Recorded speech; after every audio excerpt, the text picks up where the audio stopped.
Hindi lang mga ari-arian ni Chief Justice Renato Corona ang kanyang hindi diniklara sa kanyang salin.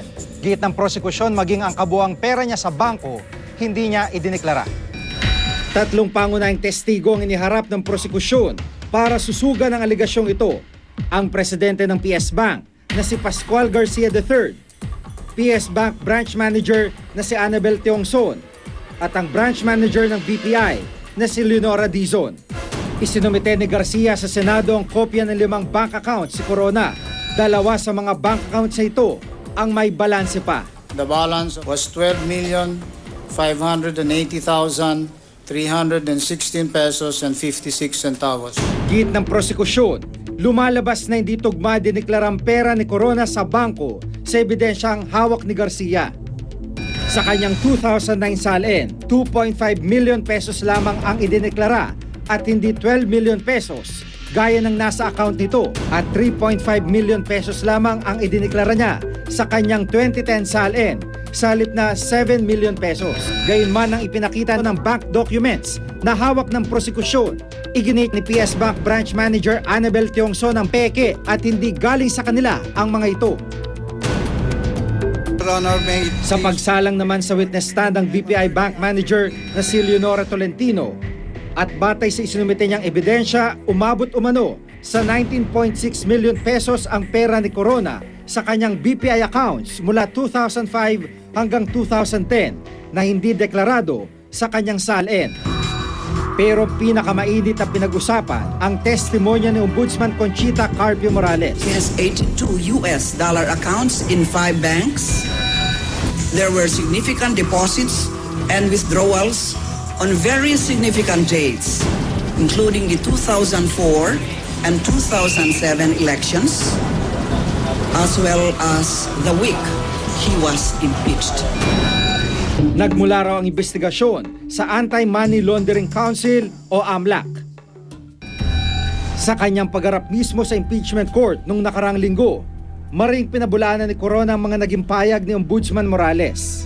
Dollar accounts, 82 daw po dollar accounts, yung pala'y 4 lamang.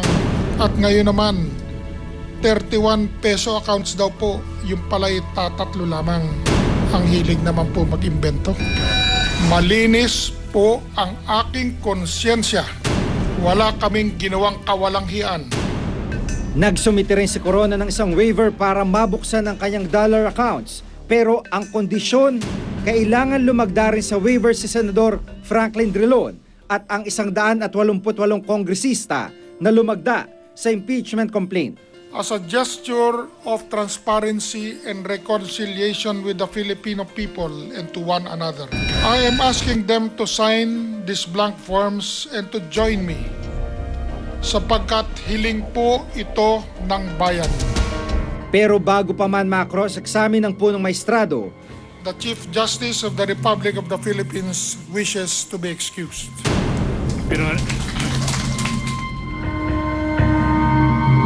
biglang umalis ito sa Senado nang walang permiso mula sa impeachment court.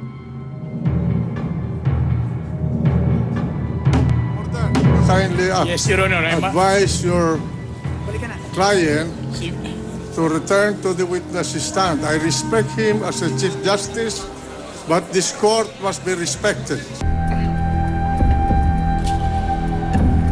Bumalik siya pagkatapos sa higit kumulang 30 minuto na naka-wheelchair na. Ayon sa defense panel, hindi na raw natapos ni Corona ang kanyang speech matapos itong makaranas ng hypoglycemia dahil sa sakit na diabetes. Personally, it didn't come across as masama rin yung pakiramdam niya. So at that time, litong-lito rin ako kung ano nangyayari. Sa ikalawang beses niyang pagharap sa impeachment court, inamin ni Corona na mayroon siyang $4 accounts na naglalaman ng $2.4 million at peso account na naglalaman naman ng 80.7 million pesos.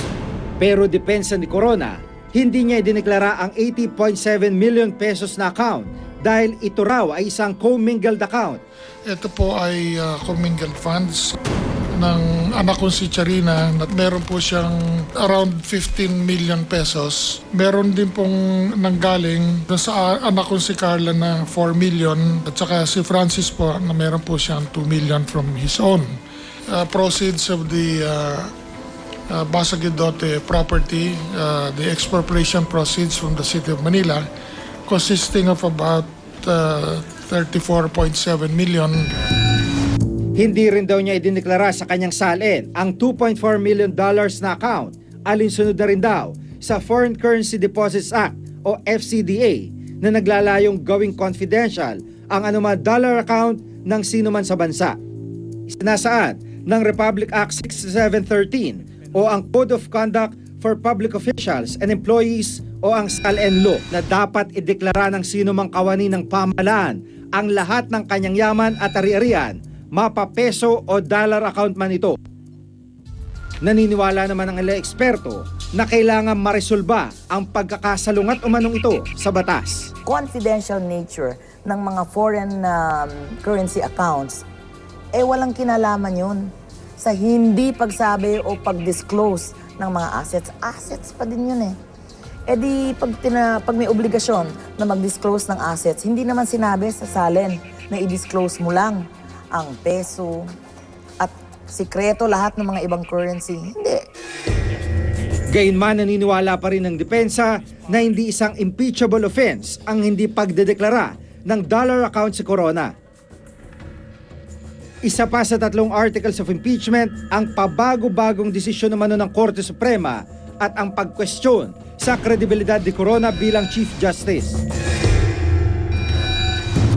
Dati nang inihayag ng prosecution panel ng pinakauli sa mga pangyayaring nag-udyok sa mga kongresista upang i-impeach si Corona ay ang pag-issue ng Temporary Restraining Order o TRO laban sa Whole Departure Order o HDO kay dating Pangulo at ngayon Pampanga Representative Gloria Macapagal Arroyo. Court has issued the temporary restraining order in the cases of filed by Congresswoman Gloria Macapagal Arroyo and in the case filed by the former first gentleman.